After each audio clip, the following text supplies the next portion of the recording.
2014 প্রাথমিক শিক্ষক নিয়োগ দুর্নীতি মামলায় গুরুত্বপূর্ণ নির্দেশ হাইকোর্টের। ওএমআর ও সার্ভার দুর্নীতি তদন্তের শেষ দেখতে চায় আদালত। সিবিআইকে অল আউট ঝাঁপানোর নির্দেশ।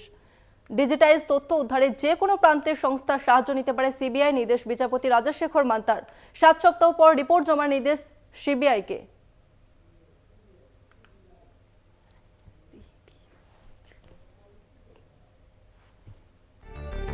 ডার্ক ওয়েবে নেট ইউজিসির প্রশ্ন ফাঁস।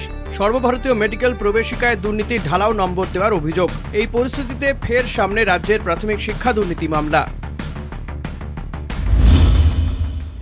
শিক্ষা নিয়োগ দুর্নীতিতেই গ্রেফতার পার্থ চট্টোপাধ্যায়, মানিক ভট্টাচার্য, কল্যাণময় গঙ্গোপাধ্যায়, এসপি সিনহার মতো তাবড়ো মাথা। 2014 সালে প্রাথমিক টেটে ওএমআর ও সার্ভার দুর্নীতির জট এখনো কাটেনি। এবার দুর্নীতির শেষ দেখতে সিবিআইকে অল আউট ঝাঁপানোর নির্দেশ কলকাতা হাইকোর্টের।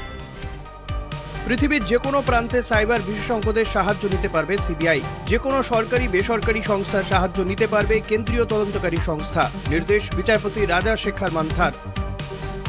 হার্ড ডিস্কের যে মেটাডাটা, সেই মেটাডাটা উদ্ধার করার জন্য আজকে মহামান্য বিচারপতি রাজশেখর মান্তার নির্দেশ দিয়েছেন সিবিআইকে, যে সে সিবিআই চাইলে যে কোনো এজেন্সি, পাবলিক অথবা প্রাইভেট, যে কোনো এজেন্সিকে অ্যাপয়েন্ট করতে পারেন বা কোনো এথিক্যাল হ্যাকার বা কোনো সাইবার এক্সপার্টকে অ্যাপয়েন্ট করে সেই মেটাডাটা উদ্ধার করতে হবে, সেই হার্ড ডিস্কের ডাটা উদ্ধার করতে হবে। 2014 সালে প্রাথমিক টেট দুর্নীতি মামলায় প্রাথমিক শিক্ষা পর্ষদের অভিযোগ ছিল পরীক্ষার আসল ওএমআর শিট নষ্ট করা হয়েছে। পর্ষদের বক্তব্য ছিল আসল ওএমআর শিট নষ্ট করা হলেও ডিজিটাল প্রযুক্তিতে তথ্য সংরক্ষিত রয়েছে। গত মঙ্গলবার প্রাথমিক টেটে ওএমআর শিট দুর্নীতি সংক্রান্ত মামলা শুনানি চলাকালীন সিবিআই এর কাছে সেই অরিজিনাল সার্ভার বা হার্ড ডিস্কের তথ্য চায় হাইকোর্ট। এদিন সিবিআই এর তরফে জমা পড়া ওএমআর সংক্রান্ত রিপোর্ট দেখে পুরোপুরি সন্তুষ্ট হতে পারেনি বিচারপতি মান্তার বেঞ্চ। এরপরই আদালতের মন্তব্য, আইবিএম, উইপ্রো, টিসিএস বা যে কোনো বেসরকারি আইটি সংস্থার সাহায্য নিক সিবিআই। প্রয়োজনে এথিক্যাল হ্যাকারের সাহায্য নিতে পারে কেন্দ্রীয় এজেন্সি। প্রথম সার্ভারে কপি কতবার ট্রান্সফার হয়েছে, তথ্য কি এডিট হয়েছে, হলেও কতবার হয়েছে, এর সন্তোষজনক জবাব পেতে চায় কোর্ট। এটা কি ধরনের কথা আমরা বুঝতে পারলাম না, কারণ তার মানে সিবিআই আর ইডি এতদিন কি ঘাস কাটছিল, এতদিন কি করছিল? সুতরাং যেটা আমরা প্রথম থেকে বলে আসছি, এটা রাজনৈতিক কারণে এইসব তদন্ত।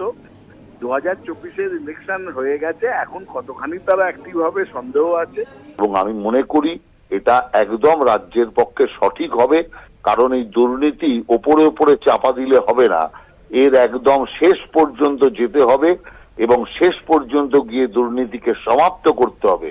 আর সেটার জন্যই আদালতের এই আদেশ অত্যন্ত তাৎপর্যপূর্ণ। যদি ডিস্ক নষ্ট করেও থাকে তাহলেও ডেটা রিট্রিভ করা যায় কি যায় না, এটাই বিচার্য বিষয়, এটি আলোচ্য বিষয়, কিছু না। কোর্ট সন্তুষ্ট হতে চান এক্সপার্ট ওপিনিয়নের ভিত্তিতে যে কিভাবে ডিস্ট্রয় করা হলেও রিট্রিভ করা যায় কিনা। যদি রিট্রিভ করা যায় আসল যা ডেটা ছিল, আসল ওএমআর শিট, তাহলে তো অনেক বড় দুর্নীতিটা প্রকাশ পাবে, সেটাই দেখতে চায়। 7 সপ্তাহ পরে সিবিআইকে এই নির্দেশ কার্যকরের ক্ষেত্রে অগ্রগতির রিপোর্ট জমা দিতে হবে আদালতে। নির্দেশ বিচারপতি রাজশেখর মান্তার বেঞ্চের। পীযূষ কান্তি নাগের রিপোর্ট, কলকাতা টিভি।